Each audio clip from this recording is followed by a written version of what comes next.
अभी तक हमने आपको एक से बढ़कर एक किताबों के बारे में जानकारी दी, एक से एक शक्तियों और रहस्यों के बारे में बताया, लेकिन अब जो हम बताने जा रहे हैं यह एक किताब और भारत के प्राचीन धरोहर जादू के संदर्भ में इस्तेमाल किया जाने वाला सबसे महत्वपूर्ण किताब है। अगर आपने इसे पढ़ लिया और समझ लिया तो यकीन मानिए यह आपकी जिंदगी बदल देगा।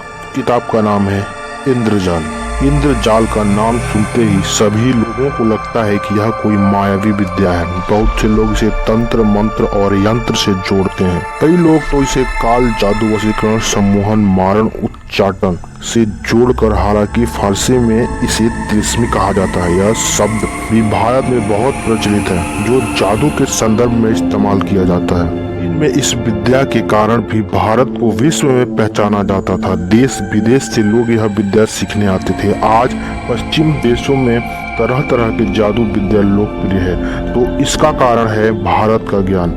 जादू अंतकाल से किया जाने वाला सम्मोहन भरा प्रदर्शन है, जिसका उपयोग पश्चिमी धर्मों व संप्रदायों के प्रचार अशिक्षित लोगों को डराकर सम्मोहन कर या छलपूर्ण तरीके से उन्हें अपना ज्ञानकारी अनुयायी बनाने के लिए किया करते थे। माना जाता है कि गुरु दत्तात्रेय भी इंद्रजाल के जनक थे। चाणक्य ने अपने अर्थशास्त्र में एक बड़ा भाग विद्या पर लिखा है। सोमेश्वर मनसलोल्लास में भी इंद्रजाल का उल्लेख मिलता है। उड़ीसा के राजा प्रताप रुद्रदेव के कौतुकचिंतामणि नाम से एक ग्रंथ लिखा है, जिसमें इसी तरह की विद्याओं के बारे में उल्लेख मिलता है। बाजार में कौतूहक रत्न भंडार आसन और बंगाल का जादू, मिस्र का जादू, यूनान का जादू का नाम से कई किताबें मिल जाएंगी, लेकिन सभी किताबें इंद्रजाल से प्रेरित है। इंद्रजाल के अंतर्गत मंत्र तंत्र मोहन उच्चाटन वशीकरण नाना प्रकार के कौतूहक प्रकार एवं रंग आदि के प्रयोजनीय वस्तुओं के आश्चर्यजनक खेल तमाशे आदि सभी का प्रयोग किया जाता है। इंद्रजाल से संबंधित कई किताबें बाजार में प्रचलित हैं। उन्हीं में से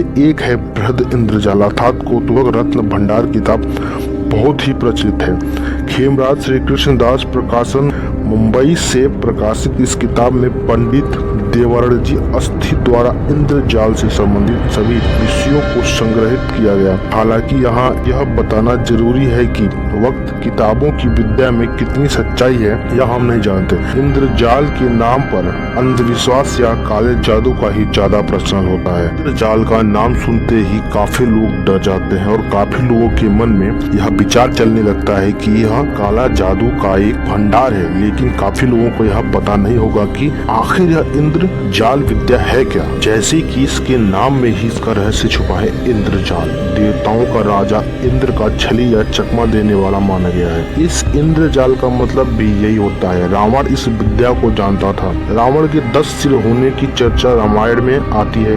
वह अपने दुश्मनों के लिए इंद्रजाल बिछा देता था, जिससे कि दुश्मन भ्रमित होकर उसके जाल में फंस जाता था। राक्षस मायावी थे और वे अनेक प्रकार के इंद्रजाल जादू जानते थे।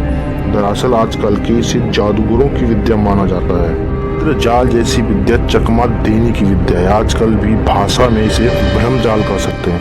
खासकर अपने प्रतिद्वंदियों को कैसे भरमाया जाए और उनके इरादों को कैसे नीचा दिखाया जाए, इसके लिए जो उपाय किए जाते हैं वे इंद्रजाल हैं। इस विद्या के कर्ता को इंद्रजालिक कहते हैं, अर्थात जो व्यक्ति ब्रह्मजालों का दर्शन करता है। प्राचीन काल में इंद्रजालिक और वर्तमान युग में एक जादूगर कहलाता है। जादू का खेल ही इंद्रजाल कहलाता है। मदारी भी बहुधा ऐसा ही काम दिखाता है। सर्कस के भ्रमपूर्ण कर्तव्य करने वाले बाजीगर, सड़क पर जादू दिखाने वाले आदि सभी लोग इंद्रजालिक का ही। हालांकि मध्य में इस विद्या का बहुत दुरुपयोग हुआ। युद्ध में विजय, धर्म के विस्तार और व्यक्तिगत स्वार्थ साधने में कई लोगों ने इसका उपयोग किया। आज भी इस विद्या द्वारा लोगों को भरमाया जाता है। खासकर पश्चिमी धर्म के लोग इसका खूब इस्तेमाल करते हैं।